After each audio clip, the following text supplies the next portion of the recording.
Good morning guys, स्वागत है आपका मेरे यूट्यूब चैनल। आज जो हम पढ़ेंगे इंग्लिश का टॉपिक पढ़ेंगे। फर्स्ट वन, पहले मैं आपको थोड़ी सी इंग्लिश के बारे में चीज़ें बताना चाहता हूँ ताकि आपको बेसिक से मालूम पड़े कि इंग्लिश क्या है, इसकी ज़रूरत क्या है और इसका लॉन्ग टर्म फ्यूचर क्या है। आज जो आपको मैं पढ़ाने जा रहा हूँ, बेसिक से इंग्लिश पढ़ाने जा रहा हूँ। बेसिक से मतलब जिसको कुछ भी नहीं आता, एकदम ग्राउंड फ्लोर पे, एकदम जीरो लेवल पे, तो उसके लिए ये वीडियो खास तौर पे। तो बेसिक से पढ़ाने का हमारा पर्पस ये है कि आपको शुरुआती तौर से इंग्लिश किसी किसी को आती नहीं, उनकी प्रोनाउंसिएशन आती नहीं, उनको समझ में नहीं आता कि एक्चुअली में इसका प्रोनाउंसिएशन क्या होता है। तो ये सब चीज़ें आपको डिटेल्स में मिल जाए, ये हमारा पर्पस है।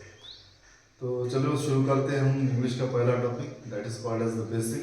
बेसिक में पहले हम जानेंगे कि इंग्लिश में कितने ओएस होते हैं। ओके, ओएस इन इंग्लिश लैंग्वेज। तो बेसिक से इंग्लिश लैंग्वेज में 5 ओएस है, that is called as A, E, I, O, you.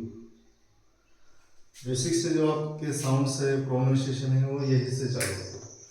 तो इसमें हम पहले देखेंगे कि ए के कितने प्रोनाउंसिएशन होते हैं या फिर इससे कितने अलग अलग साउंड निकलते हैं। तो पहला जो ए का साउंड है वो ए करते हैं हम। ए को ए पढ़ेंगे, जैसे कि BAT बैट। बैट मीन्स मराठीमध्ये फळी म्हणतात। उसके बाद में CAT कैट। कैट है उसको हम बिल्ली बोलते हैं।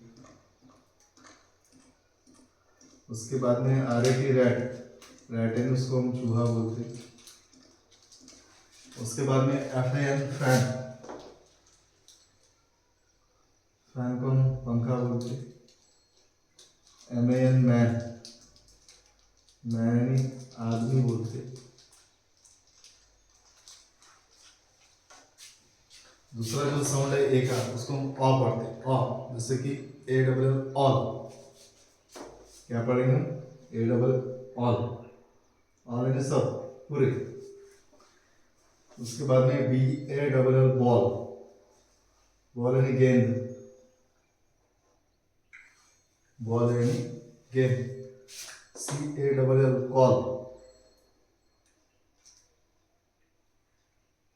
कॉल यानी बुलाना। उसके बाद में FALL फॉल। फॉल यानी गिरना।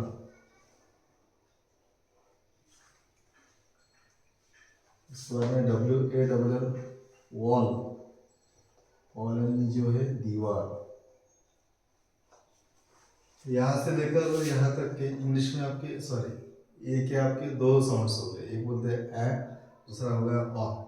तीसरा जो है ए का साउंड वो बिल्कुल सिंपल है, जैसे कि हम ए बोलते हैं ए, बी, ऐसे ए पढ़ना है सबको, जैसे कि PAY पे। PAY पे यानी आपकी पगार। उसके बाद में DAY डे। आप बोलते हैं संडे, मंडे, वेनसडे। डे यानी दिन। उसके बाद में आपको लिखना है MAY में। सॉरी, यहाँ पे थोड़ा लाइनिंग खींचने में गलती होगी। आप इसको MAY में यानी में ही पढ़ते, जैसे कि मई महीना है, इसका स्पेलिंग ऐसे लिखते MAY में। उसके बाद में SAY से यानी बोलना, दूसरे को बोलना। इसके बाद रे, RAY रे। रे यानी किरण, तो किरण। सो यहाँ तक कि हमारा जो है ए के 3 साउंड हो गए। पहले साउंड में हमने पढ़ा ए, दूसरे साउंड में हमने पढ़ा अ, और तीसरा जो साउंड पढ़ा वो पढ़ा हमने ए, सिर्फ ए। चौथा जो साउंड है उसमें उसको हम ए ही पढ़ते, जैसे कि AIR एयर। एयर यानी हवा। PAIR pair. पेयर यानी जोड़ी, जोड़ियाँ लगा। उसके बाद में FAIR फेयर।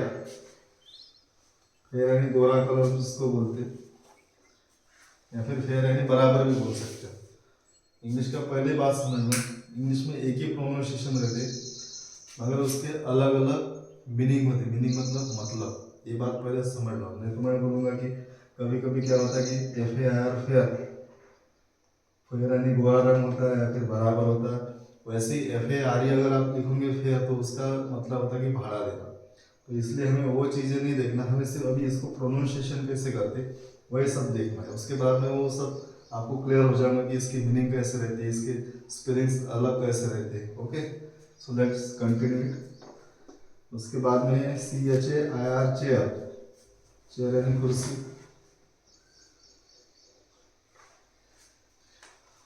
लास्ट वाला जो है ना वो आपका स्पेलिंग है हेयर, हेयर यानी आपके बाल।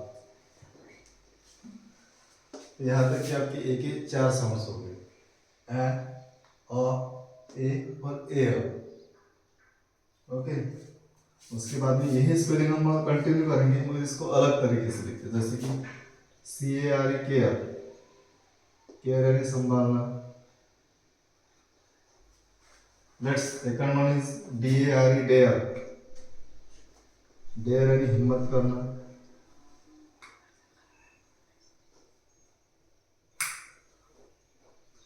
बाद में FARE फेयर, फेयर यानी भाड़ा देना।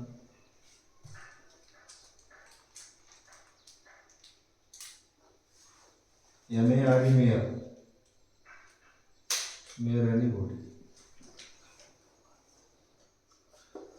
तो ये जो साउंड है दोस्तों, आप इसको घर पे प्रैक्टिस करके, ये चीज़ें उन लोगों के लिए जो लोगों को कुछ भी नहीं आता, जिनके छोटे बच्चे 5th स्टैंडर्ड में, 4th में, 3rd स्टैंडर्ड में, 1st से लेकर 5th तक, 6th तक।